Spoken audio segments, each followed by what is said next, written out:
ध्यान रख लेना, मुखिया गुजर कहते हैं मुझे, भूल मत जाना, मैं तो याद रखूंगा तुम्हें। ये प्रशासनिक गुंडों की डकैती हमारे घरों में जो हुई है, हमारी महिलाओं के बाल पकड़े, अगर वहां पर मैं होता तो जब नज़ारा पता चलता उन्हें।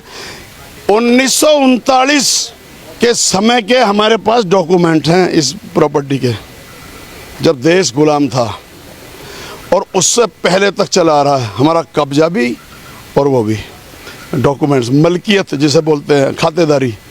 उसके बावजूद ये नोटों में बिका हुआ है प्रशासन, इनका पीछा नहीं छोड़ेंगे। प्रशासन के वो अधिकारी ध्यान रखें जिन्होंने मेरी बहन बेटियों के ऊपर जुल्म ढाया और मेरे बच्चों को निकाल के, ध्यान रख लेना, मुखिया गुजर कहते हैं मुझे, भूल मत जाना, मैं तो याद रखूंगा तुम्हें। मुखिया जी, ये जो गांव है तो भड़ाना परिवार का गांव है। भड़ाना परिवार ऐसा नहीं है कि भाई कोई राजनीतिक में उनको कोई जानता ना हो, बड़ी हर पार्टी में वो रहे, हर पार्टी के बड़े नेता उनको जानते हैं, किसी भी राज्य के मुख्यमंत्री से वो आराम से मिल सकते हैं। तो आपको क्या लगता है अभी सरकार में उनके बेटे हुए, पता नहीं है उनकी खामोशी के पीछे क्या कारण है, मुझे उनकी कमजोरी क्या है या वो क्यों नहीं है इसमें शामिल हुए। बहरहाल हम समाज की खातिर, अभी वो उनकी कोई मजबूरी रही होगी, हमारी कोई मजबूरी नहीं है अपने परिवार के हित में आवाज़ बुलंद करना या उनके लिए सड़क पर उतरना, उनकी अपनी रही होगी। हो सकता है उनकी बाजुओं में वो ताकत ना रही हो सकता है उनकी भी इसमें संलिप्तता हो। आपको ऐसा क्यों लग रहा है कि 2025 में ऐसा क्यों हो रहा है? मेरा सवाल यह है कि 25 में बिजली थी इनके पास, पानी था इनके पास, ये टैक्स भर रहे थे। 25 में नहीं है, जब 1939 से बता रहा हूँ, टैक्स भी भरे चले आ रहे हैं और ये जीते हुए हर चीज से इनको एनओसी मिली हुई है। बुलडोजर की कार्रवाई तो 25 में हो रही है। ये कोई खुन्नस है, निजी खुन्नस।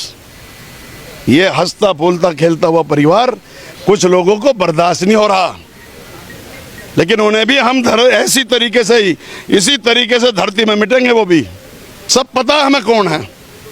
तो आप नाम लीजिए, कौन है? कौन है नाम? समय पे लेंगे। उन्होंने नाम दी बताया अपना। जिस चाल से उन्होंने हमारे यहाँ परिवार को बर्बाद किया है, उसी चाल से धराशायी करेंगे। पंडित जी, आपको लगता है कि पर्सनल कोई रंजिश है उस वजह से? पर्सनल खुंडस लिखा दिया किसी ने और वो हमारे पेट में है, समझा नहीं? और एक नहीं, कई। मुखिया जी, मैंने तमाम आपसे कई मुद्दों पर बात की, इससे पहले भी हम मिले हैं, गुजर आंदोलन में भी मेरी आपसे मुलाकात हुई थी। ये आंदोलन एक गांव को बचाने का आंदोलन है। अब इसमें आगे किस तरीके से लड़ाई लड़ी जाएगी? इस तरीके से जो यहाँ से सांसद हैं वो सरकार में मंत्री हैं, जो यहाँ से जिनका ये गांव है, जो गांव के एक पुराने रहने वाले हैं, उनके बेटे अभी सरकार में विधायक बने हैं। देखो बात सुनो जी। ये जो घटना हुई है, पूरा गांव इससे आहत और पीड़ित है। इस लड़ाई को हम माननीय न्यायालय से लड़ेंगे, कानूनी एंगल से। वो हमारी कमेटी अलग बन रही है। इस लड़ाई को जीतेंगे हम कानूनी और सरकारी मदद से। सरकार पे दबाव बनाने के लिए हम सड़कों का भी एक जत्था तैयार कर रहे हैं, शहीदी जत्था, और जरूरत पड़ी तो चंबल का रास्ता भी ले लेंगे। ये तो तुम्हारी ब्रेकिंग न्यूज बन रही है, चंबल का भी रास्ता ले लेंगे हम। अगर हमारा समाजी बेबसी शहर को जंगल बना देती है, कहीं माओवाद तो कहीं चंबल बना देती है। मुखिया गुजर तो लड़ाई मतलब आखिरी तक लड़ी जाएगी। हर हालत में लड़ाई लड़ी जाएगी। यहाँ अब आ नहीं सकता प्रशासन, हमने तैयारी कर ली है।